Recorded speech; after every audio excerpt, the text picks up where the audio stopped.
Kehadiran armada taksi listrik asal Vietnam, Green SM, yang baru saja merambah pasar transportasi Indonesia, kini tengah menjadi pusat perhatian publik.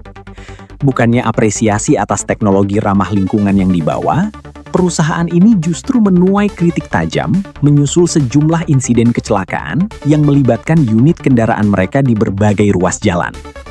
Sejumlah warganet mengunggah kompilasi video rekaman kamera serta video amatir yang memperlihatkan detik-detik kecelakaan armada tersebut.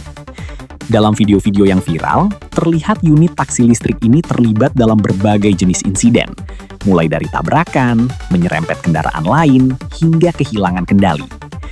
Warga desak pihak manajemen Green SM dan otoritas transportasi terkait untuk segera melakukan evaluasi menyeluruh, seperti meninjau ulang proses rekrutmen dan pelatihan pengemudi khusus untuk kendaraan ini, hingga pernyataan resmi dari pihak pengelola mengenai langkah mitigasi guna menekan angka kecelakaan.